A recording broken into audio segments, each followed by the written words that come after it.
अस्सलाम वालेकुम नाज़रीन, आप देख रहे हैं प्रोग्राम आज 7 बजे और मैं हूं आपके साथ सवेरा भट्टी। बात करेंगे सिंध की सियासत के हवाले से, क्योंकि सूरत हाल कुछ इस तरह नज़र आ रही है। सिंध की सियासत में एक बार फिर हलचल हो रही है और सिंध असम्बली से लेकर हम देख रहे हैं कि वफाक के ऐवानों तक पीपल्स पार्टी और MQM पाकिस्तान एक बार फिर पगड़ियाँ उछालते हुए आमने सामने आ खड़ी हुई हैं। जी हाँ, सूरत हाल कुछ यूँ है कि बजट इजलास के हंगामों के बाद अब सियासी मुआजरा इस वक्त उरूज पर पहुंच गई, जब MQM के रहनुमा डॉक्टर फारूक सत्तार और अमीनुल हक ने हंगामी प्रेस कॉन्फ्रेंस करते हुए खास तौर पर वफाकी हुकूमत को बराह रास्त धमकियां दे डाली हैं। जी हाँ, सूरत हाल कुछ यूँ हुई कि MQM की क़यादत ने साफ अल्फाज में ये इंतबा कर दिया है कि अगर बल्दियाती इंतखाबात से कबल सिंध की गवर्नरशिप उन्हें वापस ना मिली और बल्दियाती इख्तियारात का 2022 का मुआहिदा नाफिज ना हुआ तो वो ना सिर्फ वफाकी हुकूमत से अलहदा हो जाएंगे बल्कि कराची की सड़कों पर एक फैसला कुन नवामी तहरीक का आगाज कर देंगे। फारूक सत्तार ने बिलावल भुट्टो जरदारी का तस्करा करते हुए शिकवा भी कर दिया कि बारहा याद दहानियों के बावजूद पीपल्स पार्टी के चेयरमैन जो हैं वो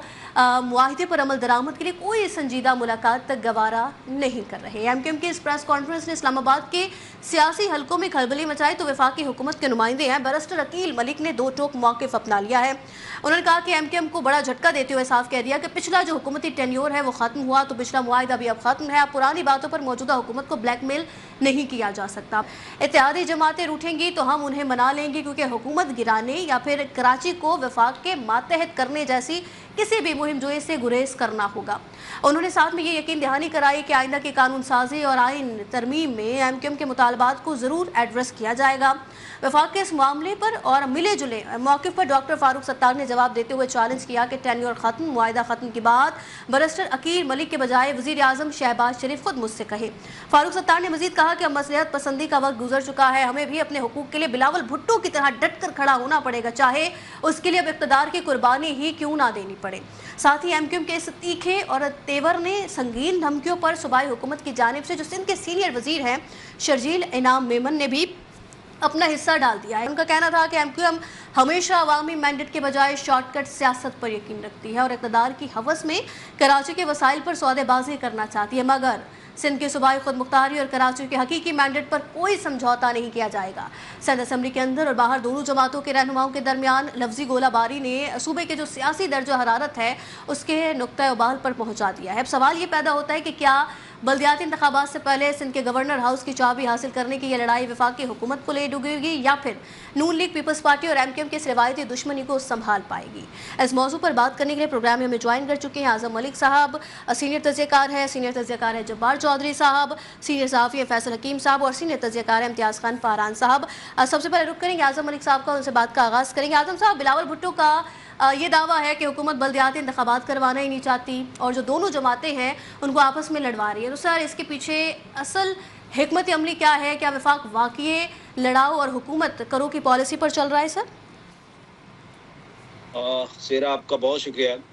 देखिए सवेरा, अगर हम इसको टेक्निकली इसके ऊपर बात करें तो पाकिस्तान की जो मौजूदा सियासी सूरत हाल है इस पर ज़ाहिर है ऑब्वियसली इम्तियाज़ फरहान साहब जो है वो ज़्यादा बेहतर तरीके से रोशनी डालेंगे, उनका शहर है, लेकिन ज़ाहिर है हम यहाँ पर बैठे इसके ऊपर थोड़ी बात करते हैं। देखिए, जो मौजूदा सियासी सूरत हाल में MQM पाकिस्तान और पाकिस्तान पीपल्स पार्टी के दरमियान जो अभी बढ़ती हुई कशीदगी है, इसको आप सिर्फ दो जमातों के खिलाफ ना समझें, और अगर आप ये समझते हैं कि ये दो जमातों के खिलाफ है तो ये मेरा ख्याल है कि गलती होगी। दर हकीकत मैं समझता हूँ ये तनाज़ा 3 सतहों पर भी एक वक्त चल रहा है। वफाकी हुकूमत की बका है, सिंध खुसूसन कराची की सियासत और आइंदा बल्दियाती आज़ाद कश्मीर के इंतखाबात। यही वजह है कि हर बयान और हर इल्ज़ाम और हर प्रेस कॉन्फ्रेंस के पीछे एक से ज़्यादा सियासी मकासद दिखाई देते हैं। जी देखिए, बिलावल साहब का ये कहना कि वफाकी हुकूमत बल्दियाती इंतखाबात नहीं करवाना चाहती और इत्तेहादी जमातों को आपस में लड़वा रही है, मैं समझता हूँ कि ज़ाहिर सवेरा एक सख्त सियासी इल्ज़ाम है, लेकिन इसका एक सियासी मकसद भी है। पीपल्स पार्टी ये तासर देना चाहती है कि वो बल्दियाती निज़ाम जमहूरी अमल की मुकम्मल हामी है, जबकि तहकीर की जिम्मेदारी वो दूसरी तरफ उस जमात के ऊपर डाल रही है जिसके साथ वो इत्तेहादी है। मतलब दूसरी तरफ अगर आप देखें तो मुस्लिम लीग नून इस निज़ाम की खुलकर तरदीद भी करती है तो MQM नाराज़ होने का खदशा है, ज़ाहिर है वो उनके इत्तेहादी हैं, और अगर खामोश रहती है तो पीपल्स पार्टी को हुकूमत पर तनकीद करने का मौका मिलता है। इसलिए मैं समझता हूँ वफाक ने निस्बतन मुहतात रवैया अख्तियार किया है, ताहम यकीनी तौर पर लड़ाओ और हुकूमत कराओ की हिकमत अमली पर अमल इस वक्त हो रहा है। अगर आप मौजूदा शवाहद जो हैं इन दोनों तीनों पोलिटिकल पार्टीज़ के उसको देखें तो मैं समझता हूँ कि मुस्लिम लीग नून इस वक्त अपने दोनों अहम इत्तेहादियों के दरमियान खुलकर किसी एक फ्रीक का साथ लेने से गुरेज कर रही है ताकि हुकूमत की पार्लिमानी जो अक्सरियत है वो बरकरार रहे। और ये भी हो सकता है सवेरा की ये खामोशी जो है वक्ती तौर पर सियासी मसलहत हो सकती है, लेकिन अगर इख्तिलाफात मजीद शिद्दत इख्तियार करते हैं, जैसा कि बिलावल साहब की जुबान दिन ब दिन तल्ख होती जा रही है, एमक्यूएम के रहनुमाओं ने भी तल्खी का इजहार किया है, तो मैं समझता हूँ कि जो खामोशी है वो मतलब एक किसी और तरफ भी जा सकती है। दूसरी तरफ देखें बिलावल आज़म मलिक साहब, सर आपने ये तलखी की बात की है बिलावल भुट्टो साहब के हवाले से, और हम ये देख रहे हैं जब जीबी के इलेक्शन थे तब भी बिलावल भुट्टो साहब काफ़ी एग्रेसिव नज़र आ रहे थे, और जब जो आज़ाद कश्मीर के भी इंतखाबात होने वाले हैं तो सूरत हाल हमारे सामने। सर क्या समझते हैं तलखी की वजह क्या है जो बिलावल भुट्टो साहब के लहजे में वाज़ेह तौर पर नज़र आ रही है? सर देखिए, एक तो सबसे बड़ी बात ये है कि पॉलिटिकल पार्टी है, उसने कहीं ना कहीं पे जिंदा रहना है और अपने लोगों को ये बताना है कि हम हैं। जाहिर है ऑब्वियसली देखें पंजाब के अंदर जो है वो प्रोग्रेस हो रही है, लोग कंपैरिजन करते हैं, आपने देखा होगा अक्सर यूट्यूब सोशल मीडिया के ऊपर अक्सर लोग कहते हैं कि क्या कराची लाहौर की तरह नहीं हो सकता, या मतलब ये ऐसी चीजें जो हैं वो पोर्ट्रेट होती हैं। तो आप एक पॉलिटिकल पार्टी हैं, आपने किसी ना किसी जगह पर असल में सवेरा पीपल्स पार्टी जानती है कि मतलब दोनों इंतहाओं पर खेलना कैसे है, और उसे ये भी पता है पीपल्स पार्टी को कि एमक्यूएम बरसों से कराची के इख्तियारात, वसाइल, बल्दियाती खुदमुख्तारी को अपना नारा बनाती रही है। इसलिए मैं समझता हूँ बिलावल कोशिश कर रहे हैं कि एमक्यूएम को ऐसे मुकाम पर ला खड़ा किया जाए और हुकूमत को जहाँ या तो उसे अमली इक़दाम करना पड़े या फिर इस पर तनकीद मजीद मजबूत हो जाए, ताकि वो इक़्तिदार तो ना छोड़े लेकिन अवाम के अंदर उनका एक जो तासुर है वो ज्यादा बेहतर तरीके से बिल्ड हो जाए। तो मैं समझता हूँ कि अभी तक तो ये जो तलखी है दोनों पॉलिटिकल पार्टीज के दरमियान ये एक रूटीन की एक कार्रवाई है। जाहिर है ऑब्वियसली कराची का आपको पता है एक हमेशा से इशू है, और मैं समझता हूँ एमक्यूएम के लिए भी ये एक मामूली आजमाइश है। अगर वो हुकूमत में रहती है तो मुखालफिन पे ये मौक़िफ़ इख्तियार करेंगे कि वज़ारती और वफाकी मराकज़ कराची के जो आप वो ले रहे हैं, और जब बल्दियाती इंतखाबात की बात आती है तो आप इधर से उधर चले जाते हैं, कभी आप इत्तेहाद उधर कर लेते हैं। तो मैं समझता हूँ कि फिलहाल तो ये जो जितनी भी चाय की प्याली के अंदर तूफान है, ये एक पॉलिटिकल जो है वो डिबेट है, एक पॉलिटिकल एक दूसरे के ऊपर जो है सियासी तौर पर एक दूसरे को तनकीद का निशाना बना रहे हैं ताकि अपनी आवाम को ये साबित कर सकें कि हम उनके साथ बड़े लॉयल हैं उनके मामलात को लेके। ठीक है सर, पॉइंट आ गया। जब्बार साहब, आपने आज़म साहब की गुफ्तगू सुनी है सर, वो जो बात कर रहे हैं लहजे के हवाले से भी, तलखी के हवाले से भी, और उन्होंने कहा कि ये तलखी अब रूटीन है जो हम देख रहे हैं बिलावल भुट्टो साहब की। और आपने सर ये बात की थी जब्बार साहब, पहले प्रोग्राम में आप ये बात कर चुके हैं कि जब भी इंतखाबात होने वाले होते हैं, ऐसी कोई सूरत हाल होती है तो बिलावल भुट्टो साहब सख्त हो जाते हैं। सर अब तो वो एमक्यूएम को भी खुल्लम खुल्ला चैलेंज दे रहे हैं कि आप भी कुर्सी और वजारतें छोड़ दें, तो सर इस पर क्या कहेंगे जब्बार साहब? सवेरा मेरा ख्याल है कि एमक्यूएम की तरफ से भी लगता है कि बिलावल को कोई सिंध के अंदर हीट पहुंचना शुरू हो गई है, वहाँ पे ज़ाहिर प्रॉब्लम है, डिलीवर नहीं हो रहा, या कराची के हवाले से खास तौर के ऊपर वो नताइज हासिल नहीं हो सके पीपल्स पार्टी की तरफ से, जो एमक्यूएम वहाँ पे अपोजिशन में है, तो एमक्यूएम तो बात करेगी उनके ऊपर, और अपनी अपोजिशन को ये कहना कि आप कुर्सियां और वजारतें छोड़ दें, तो मेरा ख्याल है फिर ये सवाल जरूर उठेगा उनसे, बिलावल साहब से भी ये सवाल होगा कि आपने भी तो कुर्सियां और वजारतें ले रखी हैं ना, आप तो फेडरल गवर्नमेंट में जो है वो सब कुछ लेके बैठे हुए हैं। दरअसल बात ये है कि बिलावल भुट्टो साहब जो भी बात कर लें, जितनी भी बात कर लें, चाहे वो टॉन्ट कर लें हुकूमत के ऊपर, चाहे वो कुछ भी कर लें, हकीकत ये है कि बिलावल भुट्टो साहब अपोजिशन में नहीं, बिलावल भुट्टो साहब इस हुकूमत का हिस्सा है, और तनकीद जो है हुकूमत के ऊपर वो अपोजिशन को जेब देती है, इत्तेहादियों को नहीं देती। जब इत्तेहादी तनकीद करते हैं तो इसका मतलब है कि कोई पॉलिटिकल माइलेज लेना है, कोई मुफाद हासिल करना है, कोई हिस्सा मजीद लेना है, इसके अलावा और कोई मसला हो नहीं सकता। इसलिए मैंने तो देखा आज बिलावल भुट्टो साहब गिलगित बल्तिस्तान में खड़े होकर वजीर आजम शहबाज शरीफ साहब का शुक्रिया अदा कर रहे हैं। अच्छा, वो भी कर रहे हैं, और जो उन्होंने वजीर आला मुंतखब किया, जिन्होंने आज अपना हलफ उठाया, उन्होंने भी उन्होंने सिर्फ पीएमएलएन का नहीं, उन्होंने नवाज शरीफ का शुक्रिया अदा किया, उन्होंने शहबाज शरीफ का शुक्रिया अदा किया, उन्होंने अलीम खान का शुक्रिया अदा किया। तो इसका मतलब है कि जब आपको हिस्सा मिल जाए, जब आपको हुकूमत करने की, हुकूमत साजी में आपको सपोर्ट दे दी जाए, तो उस वक्त तक आप शुक्रिया अदा करेंगे, और जब किसी जगह पे वो कहेंगे कि ये प्रॉब्लम है, ये नहीं हो सकता, तो उसके ऊपर आप जो है वो कहेंगे जी कि ये हमें लड़वा रहे हैं। तो मेरा ख्याल है कि ये दो अमली जो है वो सबके सामने है, एक बात बहुत ही वाज़ेह है कि बिलावल भुट्टो साहब और पाकिस्तान पीपल्स पार्टी इस हुकूमत में शामिल है। इत्तेहादी भी मैं नहीं कहूँगा, बल्कि इस हुकूमत में शामिल है। उनके वालिद साहब जो है वो पाकिस्तान के सदर हैं और इसी PMLN की वजह से हैं। उनकी पार्टी के 2 गवर्नर हैं, इसी वजीर आजम शहबाज शरीफ ने उनका नोटिफिकेशन किया हुआ है। ये बात नोट करके रखें कि जो उनका नोटिफिकेशन है वो वजीर आजम शहबाज शरीफ साहब ने किया है। तो इस वजह से ये कह देना कि उन पर तनकीद करना, ये सिर्फ मजीद कुछ हिस्सा लेने की है। और मुमकिन है कि आज वो दोनों आज तनकीद कर रहे हैं और कल कश्मीर के इलेक्शन के बाद जो है वज़ीर आज़म शहबाज शरीफ साहब बिलावल का शुक्रिया अदा कर रहे हो कि थैंक यू कि आपने जो है वो हमारी सपोर्ट करते हैं, हुकूमत बनवादी है। तो ये होता है। बाकी जहाँ तक MQM की बात है, आपने इंट्रो में फरूख सत्तार साहब की बात की, जो उन्होंने अकील मलिक के हवाले से कही कि ये बात जो है वो अपना शहबाज शरीफ कह दे तो मैं मान लूंगा। तो वहां पर ये बात मैं कहता हूँ कि जो बात फारूक सत्तार साहब कर रहे हैं गवर्नर के हवाले से और बाकी मामला के हवाले से, यही बात अगर खालिद मकबूल सिद्दीकी साहब और मुस्तफा कमाल साहब कह दें तो मैं मान लूँ। ठीक है सर, आप मान लेंगे, आपको पॉइंट आ गया। फैसल हकीम साहब, जो बैरिस्टर अकील मलिक साहब के हवाले से जो मैंने इंट्रो में भी कहा और जब्बार साहब ने भी जो बात की, उन्होंने कहा कि पिछला हुकूमती टेन्योर ख़त्म तो पिछला मुआहिदा भी ख़त्म है। और फारूक सत्तार साहब ने जो बात की सर वो भी आपके सामने है कि वो कह रहे हैं कि यही बात अगर वज़ीर आज़म मियाँ मोहम्मद शहबाज शरीफ साहब कहें तो फिर वो मानेंगे। तो सर इसे क्या समझते हैं, ये क्या जाहिर कर रहा है MQM के हवाले से भी और हुकूमत के हवाले से भी? सर देखें, बैरिस्टर अकील मलिक साहब की आपने बात की। बैरिस्टर अकील मलिक जो हैं वो नौजवान हैं, सियासतदान हैं, अभी उन्होंने बहुत सारी चीज़ें देखनी है। अगर यही कोई ज़ीरक सियासतदान हो तो यकीनी तौर पर वो ऐसी बात नहीं करेगा। जज्बात में बहुत सारी चीज़ें इंसान कह जाता है।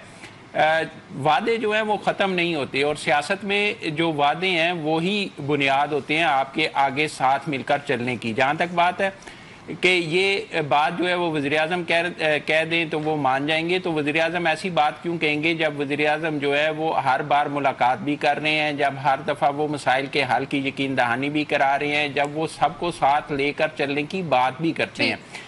जहाँ तक बात है फारूक सत्तार साहब के बयान की या MQM की, तो MQM की सियासत अगर मजमूई तौर पर आप देखें, आपसे नहीं, आप पिछले 2 अशरों से देखते आए, तो आपको वो दबाव के अलावा, एक प्रेशर ग्रुप के अलावा कुछ नज़र नहीं आएगी। इतनी वजारतें हमें दे दी जाएं, इतनी चीज़ें ये कर दी जाएं तो हम हुकूमत के साथ हैं, अगर ये नहीं होगी तो हम हुकूमत के साथ नहीं होंगी। आप जहाँ तक गवर्नर की बात है, तो गवर्नर इतना ज़्यादा क्यों ज़रूरी है? गवर्नर वफाक का नुमाइंदा होगा, गवर्नर किसी पार्टी से भी हो जाए, जाहिर है उसने सिंध की बात करनी है, वफाक के नुमाइंदे के तौर पर सिंध के सारे मामलात को देखना है, तो वो MQM ही से क्यों हो? MQM ये क्यों बताने से गुरेज हैं कि MQM के लिए क्यों ज़रूरी है कि गवर्नर उसका हो? फिर बल्दियाती इंतखाबात का आप ये देखें कि बल्दियाती इंतखाबात जब भी होंगे उससे पहले ये नहीं होता तो हम चले जाएंगे। बल्दियाती इंतखाबात भी होंगे लेकिन MQM जो है वो हुकूमत का हिस्सा रहेगी। MQM इस वक्त इस पोजीशन में नहीं है, वो प्रेशर ग्रुप बनने की ज़रूर कोशिश कर रही है, वो ये ज़रूर कोशिश कर रही है कि अपना दबाव जो है वो हुकूमत पर बनाए, वफाक पर बनाए रखे। लेकिन MQM को ये पता है कि अगर वो हुकूमत छोड़ भी देते हैं तो उसके बावजूद भी वफाक पर कोई असर नहीं पड़ेगा। वफाक के पास पीपल्स पार्टी की सूरत में एक मजबूत इत्तेहादी मौजूद है और वो उसको ऐवान में उतनी अक्सरियत हासिल है कि यही बात जो आप कर रहे हैं फारूक सत्तार साहब भी कर चुके हैं। वो कह रहे हैं कि हमारी हुकूमत छोड़ देने से हुकूमत पर कोई असर नहीं पड़ेगा। तो सर फिर क्या समझते हैं, क्यों दबाव डाला जा रहा है ये MQM की जानिब से, जब उन्हें खुद पता है ये बात? तो सर देखिए, बतौर इत्तेहादी वो ये चाहते हैं कि उनके जो मामलात हैं या मुतालबात हैं वो ज़्यादा से ज़्यादा उस तरफ तवज्जो दी जाए और उनको हल किया जाए। लेकिन यहाँ पे ये समझने की ज़रूरत है कि सिंध के अंदर अक्सरियत जो है वो पाकिस्तान पीपल्स पार्टी की और वफाक में भी दूसरी बड़ी पार्टी है। तो मुस्लिम लीग नून मौजूदा हालात में सारी की सारी चीज़ें या सारे के सारे मुतालबात जो हैं वो MQM के नहीं मान सकती और ना ही MQM का दबाव जो है वो बर्दाश्त कर सकती है इस तरह के वो उसके मुतालबात के लिए बोलना शुरू कर दे। अभी जो सूरत हाल है, ज़ाहिर है वफाकी हुकूमत को एक मुतवाज़न तरीके से आगे बढ़ना है, उसने MQM को भी साथ लेके चलना है, उसने पीपल्स पार्टी को भी साथ लेके चलना है। अब जो बल्दियाती इंतखाबात से पहले जंग नज़र आती है वो जाहिर सी बात है वो आपको नजर आएगी MQM और पीपल्स पार्टी के दरमियान, क्योंकि कराची का मैंडेट की जब बात होती है तो कराची में दो बड़ी जमातें हैं और इन्हीं का बल्दियाती इंतखाबात में भी आमना सामना होगा। तो उसके लिए ये जो मुतालबात हैं या इस तरह का प्रेशर जो है वो इसलिए बनाया जा रहा है कि वो अपने वोटर को इस लिहाज से मुतमईन कर सकें कि उन्हें कम से कम जो है वो अपनी तरफ मुतवज्जो किया जा सके और उसमें किसी न किसी सूरत में कहीं ना कहीं से इजाफा किया जा सके कि उन्हें सारी की सारी जो हमायत है वो अक्सरियत की तरफ लेकर जाए। लेकिन मौजूदा सूरत हाल जो आपको नज़र आ रही है उस सूरत हाल में जो MQM है वो इस पोजीशन में ना तो नज़र आती है और ना ही उसका कोई इरादा नज़र आता है कि वो वफाकी हुकूमत को छोड़ेगी या पोजीशन में जाकर बैठेगी। ये दबाव के लिए टैक्टिक्स तो ज़रूर हो सकते हैं, लेकिन फिल वक्त दूर दूर तक ऐसी कोई सूरत हाल नज़र नहीं आ रही। ठीक है सर, आप कह रहे हैं कि MQM ऐसा कोई कदम नहीं उठाएगी क्योंकि खुद फारूक सत्तार साहब की जानिब से ये बात कर दी गई है कि अगर वो हुकूमत से चले भी जाएं या छोड़ भी दें तब भी हुकूमत को कोई फ़र्क नहीं पड़ेगा और ना ही असर पड़ेगा। वही बात जो आप कर रहे हैं कि फिर दबाव डाला जा रहा है MQM की जानिब से। इम्तियाज़ साहब, जब्बार साहब ने सर एक बात की और आज़म मलिक साहब ने भी सर बात किया पीपल्स पार्टी के हवाले से कि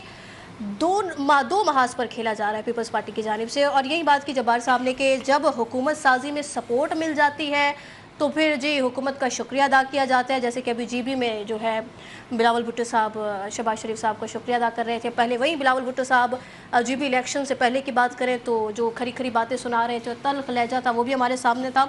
जब्बार साहब कह रहे हैं ये दो अमलियाँ बिलावल भुट्टो की जो सबके सामने है सर, अब आप भी बता दें।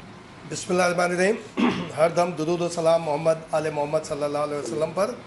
देखिए, जब्बार साहब ने एक और बात कही थी कि सियासत में होता है ऐसा और ये चलता है, ये जब जिस तरह का मरहला आता है उस तरह की आप गुफ्तगू करते हैं। गिलगित बल्तिस्तान उसकी रिसेंट पास्ट में एक बड़ी मिसाल है कि भाई उस वक्त एक दूसरे के आमने सामने थे। अब देखें आज उन्होंने शुक्रिया भी अदा किया और ज़ाहिर है कि हुकूमत आगे उन्होंने कहा कि अब आवाम के मसाइल हल करने के लिए हम आगे साथ चलेंगे।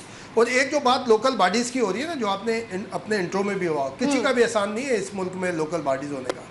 उस वक्त भी जो आज की अदलिया पर तनकीद करते हैं, वो कहते हैं कि अदलिया कोई काम नहीं कर रही, तो वो उस वक्त जो अदलिया थी, आपको याद होगा ये अदलिया की वजह से ये सिंध में इंतखाबात हुए, सेम सिचुएशन। सर कता कलामी के लिए माजरत, मैंने आपकी बात ज़रा गौर से सुनी जिस पे आपने कहा कि ऐसा होता रहता है, ये पॉलिटिक्स है और ये सारी सूरत ऐसे ही कहा ना सर आपने। जी जी बिल्कुल। जो पीपल्स पार्टी के चेयरमैन बिलावल भुट्टो साहब की बातें सामने आ रही, तो सर फिर जब इत्तेहादी हैं, जब हुकूमत में शरीक है, साथ बैठे हुए हैं, तो सर जो काम हुकूमत की जानिब से अच्छा किया जाता है उसमें पीपल्स पार्टी साथ मिल जाती है, और जब आवाम की जानिब से तनकीद की जाए हुकूमत पर, उस पर पीपल्स पार्टी क्यों अलहदा हो जाती है सर? ये तो देखिए, ये मैं और हम सब जो पार्टिसिपेंट हैं इस वक्त जो चारों, हम ये बात बार बार कह चुके हैं कि जब मीठा मीठा होता है, हप हप वाली बात होती है, कड़वा कड़वा, ये तो हम बार बार कह चुके हैं। इस प्रोग्राम में ये बात कही जा चुकी है कि जब अपने फेवर में मामला हो रहा होता है तो पीपल्स पार्टी को कोई शिकायत नहीं होती, लेकिन जब थोड़ा सा देखते हैं कि मामला जा रहा है इधर उधर तो होती है गड़बड़। लेकिन ये भी एक हकीकत है, ये पीपल्स पार्टी को शायद वही सबसे ज़्यादा दुख है, वही सबसे ज़्यादा गम है कि सऊदी अरब से जो हमारा दिफाई माहिदा हुआ तारीखी हिस्टोरिकल, उसमें पीपल्स पार्टी दूर दूर तक नहीं है। उन आसिफ जरदारी जो प्रेसिडेंट ऑफ पाकिस्तान है, कमांडर इन चीफ है, वो दूर दूर तक नहीं है। पाकिस्तान का ईरान और अमेरिका के दरमियान डायलॉग करवाना, उसमें कहीं दूर दूर नहीं है। ये भी एक हकीकत है। ये तो पीपल्स पार्टी को सोचना चाहिए कि इसमें क्यों नहीं है ऐसा, इसके अंदर आगे आना चाहिए। मैंने खुद जाती तौर पे पीपल्स पार्टी के बड़े अच्छे लीडरान को ये बात बोली, मैं कहती आगे बात होनी चाहिए। अगर कोई बात नहीं हो रही आप खुद आ सकते हैं ना बीच में। तो शीरी रहमान की एक प्रेस कॉन्फ्रेंस आ गई थी, उसके बाद उन्होंने कहा नहीं जी साबिक वजीर खारजा बिलावल भुट्टो साहब के हवाले से। मैं समझता हूँ कि बिलावल भुट्टो की लीडरशिप में खुद उनके अपनी पार्टी के चंद लोग हैं जो रुकावट है लीडरशिप के अंदर। अगर बिलावल भुट्टो को आज़ादाना छोड़ दिया जाए तो वो बहुत अच्छे फैसले करते हैं और बहुत अच्छे फैसले किए उन्होंने, क्योंकि हमारे सामने हुए सारी चीज़ें। वो जो 4-6 लोग ऐसे हैं जो रुकावट डालते, क्यों डालते हैं इसके ऊपर बहुत डिटेल हो सकती है। फिर वो कहेंगे जी इंटरनल मामला हैं, सारी चीज़ें। और देखिए लोकल बॉडीज़ के जो इंतखाबात सिंध के अंदर अगर हुए थे ना, तो वो अदालत का फैसला था। उस वक्त भी इंतहाई माजरत के साथ अदालत ने सिंध में तो बरकरार रखा था। सेम वही इलेक्शन कमीशन इस्लामाबाद के लिए गया था कि जनाब इस्लामाबाद में भी नहीं हो सकते। इस्लामाबाद की एक्सेप्ट कर ली थी उस वक्त की मोअज़्ज़िज़ तरीन अदलिया ने, और सिंध में कहा नहीं जी आपने इंतखाबात कराने। तो यहाँ पर भी इंतखाबात जब हुए तो उधर पंजाब में नहीं करवाए थे उन्होंने, जो साबिक गवर्नमेंट थी जो बहुत बड़ी अवामी हुकूक की दावेदार है, PTI थी उस वक्त, नहीं होने दिया उन्होंने उस वक्त सारी चीज़ें। सिंध में भी अगर इंतखाबात हुए हैं तो अदालत की वजह से हुए और अदालत के मामला आगे। लेकिन एक बात और है, ये जो फारूक सत्तार की प्रेस कॉन्फ्रेंस है पहली दफ़ा उन्होंने नहीं कहा है, गुज़िश्ता 3-4 प्रेस कॉन्फ्रेंस हो चुकी है। हमारे जो एक साथी बोल रहे थे अभी शाहद जब्बार चौधरी साहब कि खालिद मकबूल की प्रेस कॉन्फ्रेंस में नहीं देखा होगा आपने ये सारी सूरत हाल और सारे मामला को। लेकिन ये एक रियल पोजीशन है कि अगर ये मौजूदा मुत्तहिदा कौमी मुल्क पाकिस्तान सियासत से खामोशी का ऐलान कर दे तो फिर जो लीडरशिप आने के या तैयार है उसकी पॉलिटिक्स को कोई नहीं रोक सकता। ये मैं आपको एक सर्वे के बाद बता रहा हूं, मेरा कभी उनसे कोई ताल्लुक नहीं, लेकिन फिर उनको कोई नहीं रोक सकता। अगर कोई रुकावट है तो कोई चीज़ रुकावट नहीं है, ये MQM पाकिस्तान की एक्टिविटीज़ रुकावट है जो जाहिर है कि बराह रास्त एक दबाव बर्दाश्त कर लेते हैं या फेस कर लेते हैं। और फारूक सत्तार वफाकी हुकूमत को दबाव में नहीं ला रहे, वो सीधे सीधे इनडायरेक्ट तरीके से पीपल्स पार्टी की गवर्नमेंट को दबाव में ला रहे हैं। दबाव में क्या ला रहे हैं, तो राइट है ना उनका, या हर एक का राइट है वो करे।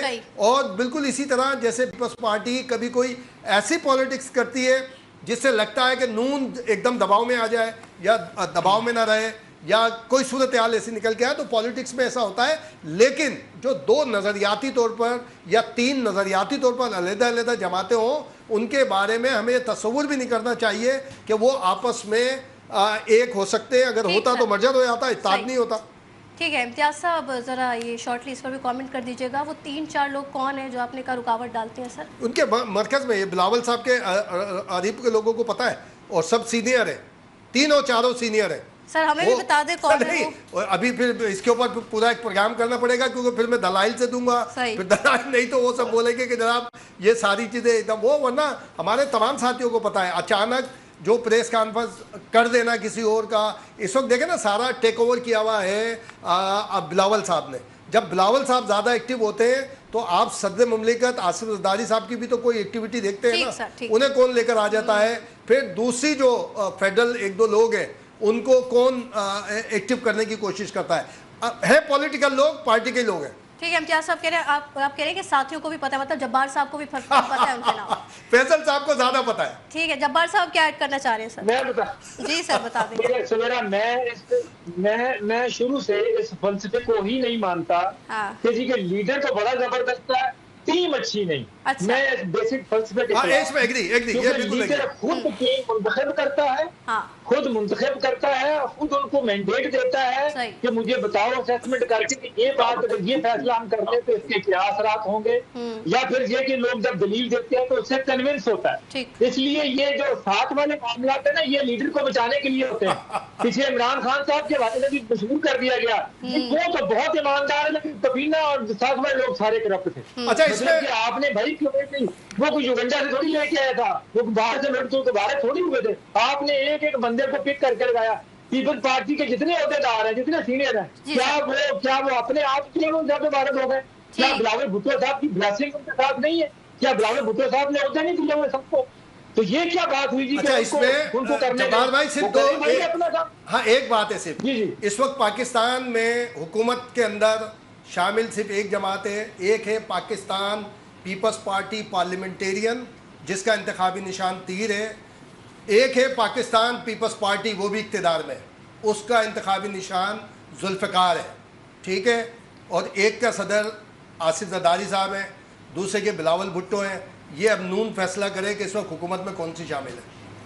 ठीक है, आप दोनों का पॉइंट आ गया और यही बात कर रहे हैं, जब्बार साहब के लीडर को बचाया जा रहा है कि कोई 3-4 लोग हैं वो रुकावट डालते हैं, ऐसा कुछ नहीं होता क्योंकि लीडर खुद ही जो फैसले करता है वही सुने जाते हैं।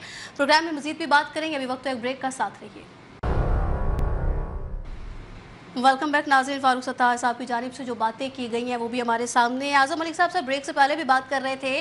फारूक सत्तार साहब एक वाज़े तौर पर एक बात करते हुए भी नज़र आए हैं कि जो हमने मुतालबात किए हैं उस पर हिलजुल नज़र आ रही है। वो कह रहे हैं कि हमसे राबता किया गया है और राबता करके ये कहा गया है कि हमारी नींदें उड़ जाती हैं अगर आप हुकूमत छोड़ने की बात करते हैं। तो सर वो कौन लोग हैं जो कहते हैं कि नींदें उड़ जाती हैं, आप हुकूमत छोड़ने की बात करते हैं, जबकि उनको भी पता है कि हुकूमत से अगर ये लोग निकल भी जाएंगे, छोड़ भी देंगे तो भी कोई फर्क नहीं पड़ेगा सर। ऑब्वियसली जी, देखें अगर मौजूदा देखें बात सुने सवेरा, जी इस सूरत हाल को मजबूरी तनाजर में देखा जाए तो पाकिस्तान की सियासत जो है इस वक्त गवर्नेंस से ज्यादा सर्वाइवल पॉलिटिक्स के मरहले में नजर आती है। तकरीबन हर बड़ी जमात का फौरी हदफ अगले चंद महीनों में अपनी सियासी पोजीशन को मजबूत करना है। आपने देखा है कि महंगाई, बेरोजगारी, तवानाई, सरमायाकारी और मौशी इस्लाहात जैसे अवामी जो मसाइल हैं वो सियासी कशमकश के बायस पस मंजर में चले जाते हैं। यानी कि कोई इनके ऊपर बात नहीं करता कि अवाम की जो बेसिक नीड्स हैं वो कैसे पूरी हो रही हैं। जो 2 वक्त की रोटी खाते थे वो 1 वक्त पे आ गए। आप लोगों का सर्वाइवल तो देखिए वो किस कदर तल्ख होता जा रहा है। ऐसे में देखिए फरूख सतार साहब और एमक्यूएम की जो हालिया सियासत को आप इस तनाजुर में देखें तो जब फरूख सतार साहब ये कहते हैं कि हमसे राब्ता किया गया है तो उस बयान के कई मुमकिन सियासी मकासद हो सकते हैं, लेकिन इनमें से किसी को भी बगैर सबूत हकीकत करार नहीं दिया जा सकता। फॉर एग्जाम्पल, सबसे पहला मकसद ये हो सकता है कि वो ये तासुर देना चाहते हैं कि अब वो पाकिस्तानी सियासत में एक अहम किंग मेकर हैं और मुख्तलिफ कुव्वतें उनके साथ राब्ते में हैं। एक तो ये हो सकता है। दूसरा ये हो सकता है कि अपनी सियासी अहमियत और मुज़ाकराती ताकत बढ़ाने का जरिया भी हो सकता है ताकि इत्तेहादी हुकूमत पर दबाव डाला जा सके। तीसरा ये भी है कि इसके जरिए अपने कारकुनों, जो मैं पहले भी बताया, कि वोटरों को पैगाम दिया जा सके कि जमात सियासी तौर पर तनहा नहीं बल्कि अब भी उसकी अहमियत बरकरार है। और आपको ये पता है कि एमक्यूएम का जो पॉलिटिकल रोल है वो कोई और तय करता है, वो एमक्यूएम खुद तय नहीं करती। इम्तियाज साहब इसको बेहतर तरीके से डिफाइन करेंगे मेरे बाद। वो कोई और डिफाइन करता है। एमक्यूएम कभी भी किसी और की कॉल के बगैर कभी भी ऐसी कोई चीज नहीं करती। इसलिए जब तक ये वाज़िया ना हो कि राब्ता किसने किया, इस मकसद के लिए किया और इसका कोई अमली नतीजा भी सामने आता है या नहीं, इस दावे को एक सियासी बयान के तौर पे देखा जा सकता है। देखिए, ये तो इसमें कोई दूसरी राय नहीं है कि अगर पाकिस्तान मुस्लिम लीग नून जो इस वक्त इत्तेहादी जमातों के साथ इक़्तिदार में है जी, तो जाहिर है कोई अगर एक इत्तेहादी अलहदा होता है तो मतलब ये सिंपल सी बात है ना कि वो उनसे रब्ता करते हैं कि भाई आपकी प्रॉब्लम सुनेंगे। देखिए, दूसरी तरफ एमक्यूएम इस वक्त खुद एक मुश्किल सियासी दराहे पर खड़ी है। अगर वो हुकूमत में रहती है तो उस पर तनकीद होती रहेगी ऑब्वियसली कि वो इत्तेहादी हैं, मतलब आप पावर स्ट्रक्चर में रहे हैं, पावर कॉरिडोर में रहे हैं। कराची के हुकूक के नाम पर आपने वजारतें नहीं मतलब छोड़ी, आपने वजारतें ली हैं। आप इससे पहले पीटीआई के साथ थे, फिर उससे पहले की गवर्नमेंट के साथ, फिर पीपल्स पार्टी के साथ, अब पीएमएलएन के साथ। और अगर हुकूमत छोड़ देती है एमक्यूएम तो उसमें खतरा होगा कि वफाक में उसका असर कम हो जाएगा। इसलिए वो अपने मुतालबात मनवाने की पोजीशन खो देगी। इसलिए मेरा ख्याल है कि एमक्यूएम की जो हिकमत अमली ये दिखाई देती है मुझे कि हुकूमत पर दबाव भी बरकरार रखा जाए और आखिरी हद तक इत्तेहाद भी ना तोड़ा जाए। मैं समझता हूँ कि एमक्यूएम हमेशा से ऐसा ही कोई रास्ता चाहती है कि कोई उसके ऊपर छोटा सा जो है वो हदफ तनकीद कोई एक लाइन कहे और उसके बदले में भी एक लंबी चौड़ी प्रेस कॉन्फ्रेंस कर दें। असल मसला ये है कि सारी सियासी कशमकश में जो अवामी मसाइल हैं वो सानवी हैसियत इख्तियार करते जा रहे हैं। पाकिस्तान को मैं समझता हूँ इस वक्त कमजोर माशी नमू है, महंगाई है, कर्जों की तरह दबा हुआ पाकिस्तान, टैक्स इस्लाहात नहीं हो पा रही, तवानाई का बहरान है और सरमायाकारी जैसे जो बहुत सारे चैलेंजेस दरपेश हैं। ऐसे में मैं समझता हूँ कि अगर इत्तेहादी जमातें ज्यादातर अपनी सियासी पोजीशन मजबूत करने में मसरूफ रही तो अवाम में ये तासर पैदा होना फितरी है कि सियासी क़यादत की तरजीह इक़्तिदार का तवाज़ुन है, ना कि रोजमर्रा मसाइल का हल। मुझे बताएं ना, क्या रोजमर्रा मसाइल के हल के लिए ये तीनों पॉलिटिकल पार्टीज आपस में बैठी हैं? क्या एमक्यूएम ने ये कहा है कि इस वक्त मुल्क के अंदर जो बाहर से इन्वेस्टमेंट आनी थी, जो फॉरेन रेमिटेंस आनी थी, वो तो बहुत हद तक लो है, तो आए बैठते हैं, बैसाखी मईशत करते हैं? या पीपल्स पार्टी ने मतलब आकर ये इनिशिएटिव लिया हो या हुकूमत को कहा हो कि आए हम आपके साथ बैठते हैं? तो मैं समझता हूँ कि मौजूदा मंजरनामे में सवेरा ये कहना दुरुस्त होगा कि पाकिस्तान की सियासत इस वक्त हुकूमत गिराने से ज्यादा अपनी सियासी कीमत बढ़ाने की सियासत मालूम होती है। ठीक है सर, पॉइंट आ गया। फैसल हकीम साहब, आज़म मलिक साहब ने महंगाई के हवाले से सर बात कर ली है और मैं अगर याद कराती चलूँ तो सर प्रोग्राम में हमने पहले बात की थी जो पेट्रोल की कीमतों में कमी नहीं की गई थी, अब पेट्रोल की कीमतों में कमी की गई है। फैसल साहब, आपने एक बात की थी कि उम्मीद करते हैं, क्योंकि हम उम्मीद ही कर सकते हैं सर कि आवाम को रिलीफ दिया जाएगा और कीमतें कम की जाएंगी। सर, कीमतें तो कम की गई हैं और ₹1.97 फ़ी लीटर पेट्रोल में कमी की गई है, डीजल में भी ₹1.97 फ़ी लीटर कमी की गई है। सर, ये कमी काफ़ी है? देखिए, ये कमी काफ़ी तो नहीं है। यकीनी तौर पर आवाम को रिलीफ चाहिए और मज़ीद रिलीफ मिलना भी चाहिए और इस हवाले से हुकूमत को अपनी जो हिकमत अमली है वो बड़ी वाज़े तौर पर अपनानी होगी, क्योंकि ज़ाहिर है अवाम ने एक, चाहे वो 2 माह थे चाहे वो 3 माह थे, एक महंगाई का बोझ बर्दाश्त किया है। और अब जब सूरत हाल वापस नॉर्मलाइजेशन की तरफ जा रही है तो अवाम भी चाहती है कि उसे उसी तरह का रिलीफ दिया जाए जिस तरह इससे पहले था। अब उसमें सबसे बुनियादी चीज़ जिसकी वजह से महंगाई जो है वो ज़्यादा हुई वो थी पेट्रोलियम मसनूआत की कीमतें, जिनमें गैर मामूली तौर पर इजाफा हुआ। जब ये जंग शुरू हुई तो उस वक्त, उससे पहले ये तकरीबन 260 के लगभग थी कीमतें, जो 450 से भी ऊपर गईं और अब दोबारा वापसी का सिलसिला जारी है। और अगर आप देखें तो बैनुल-अक़वामी मार्केट जो है वहाँ पर खाम तेल की कीमतों में गैर मामूली इजाफा भी देखने में आया है। 116 बैरल तक जाने वाला खाम तेल जो है वो इस वक्त 70 बैरल के आसपास जो है वो ट्रेड हो रहा है। तो उस को मद्देनज़र रखते हुए कीमतें भी उसी तरीके से कम की जानी चाहिए और आवाम को रिलीफ दिया जाना चाहिए। ना सिर्फ वो कीमतें बल्कि जो महंगाई हुई थी उसकी वजह से जो किराए बढ़ाए गए थे, जो दीगर अशिया की कीमतों में इजाफा आया था, उन्हें भी नॉर्मल करना चाहिए। और हुकूमत जब तक इस हवाले से कोई ठोस इक़दाम नहीं करेगी इसका असरात जो है वो आवाम तक नहीं पहुँचेंगे। ज़ाहिर है एक बड़ी कमी की गई 74 रुपये की, उसके बाद 1 रुपया 97 पैसे की एक मामूली कमी आई। एक मज़ीद जो है वो बड़ी कमी दरकार है जो आवाम को रिलीफ की तरफ लेके जा सके। और उस कमी के साथ जो प्राइस कंट्रोल है उस हवाले से भी चीज़ें करनी होंगी, सूबाई हुकूमतों को भी, वफाक को भी, ज़िलाई हुकूमतों को भी, कि मुख्तलिफ अशिया की कीमतों में जो गैर मामूली इजाफा हुआ था उन्हें भी नॉर्मल किया जा सके। तो अभी तक तो वो दूसरा बड़ा इजाफा जो ड्यू है अभी तक तो वो सामने नहीं आया। तवक्को कर सकते हैं कि आइंदा चंद दिनों में शायद वो सामने आ जाए। ठीक है सर, तवक्को कर सकते हैं। सर इस पर भी कमेंट कर दीजिएगा फैसल साहब, जो बात की गई है फारूक सत्तार की साहब की जानिब से, वो वाज़ेह तौर पर कह रहे हैं कि हमारी जो गुफ्तगू हुई है वो सियासी लोगों से हुई है। सर आप बता सकते हैं ये सियासी लोग कौन हैं? देखें, सियासी लोगों से गुफ्तगू का जो है वो ज़ाहिर है सारे सियासतदान, उसमें अगर आप मुख्तलिफ पार्टीज़ की तरफ जाते हैं तो उनकी वज़ीर आज़म से भी इस हवाले से मुलाकातें हो चुकी हैं, उनकी नायब वज़ीर आज़म से भी मुलाकातें हो चुकी हैं, उनकी जो वज़ीर कानून है उनसे भी मुलाकातें हो चुकी हैं। तो ये जो जिस बयान की आप बात कर रही हैं ना, ये बयान सिर्फ दबाव डालने के लिए वो हुकूमत नहीं छोड़ रहे, ये मुज़ाकरात जो है उनको आगे बढ़ाने के लिए, मुज़ाकरात से ही मसले हल होते हैं। और ये फारूक सत्तार साहब को भी पता है, ये मुस्तफ़ा कमाल साहब को भी पता है, ये खालिद मकबूल सदीकी साहब को भी पता है कि उनकी पोजीशन क्या है। और इस पोजीशन में कोई ऐसा फैसला जो मज़ीद मुश्किलात का बायस बने, ज़ाहिर है हुकूमत से अपोजिशन में जाएंगे तो उसमें बहुत सारी चीज़ें जो है वो प्लस से माइनस में जा सकती हैं। जिस तरह से वो अभी कर रहे हैं, जिस तरह से अपना किरदार कराची की सतह पे जो है वो अदा कर रहे हैं, वो किरदार किसी और के पास चला जाएगा।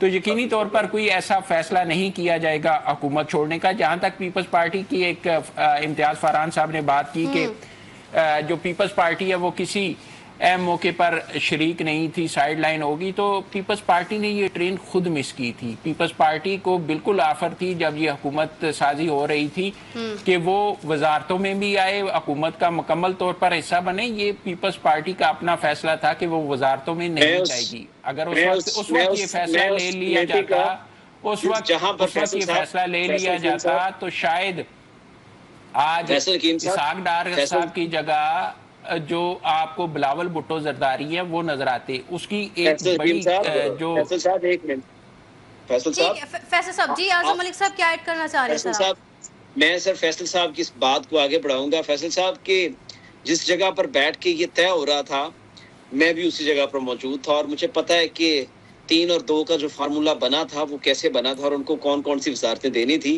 ताहम बाद में जब पिछले साल 2025 में जब पाक भारत जंग हुई तो उसके बाद कुछ बड़ों ने ये सोचा कि पीपल्स पार्टी जो है उसके जो नौजवान लीडर हैं बिलावल, अभी वो इतने मैच्योर नहीं हुए कि वजारती उस्मा संभाल सकें। इसलिए उनको कहा गया कि अभी आप चल फिर के मेला देखें,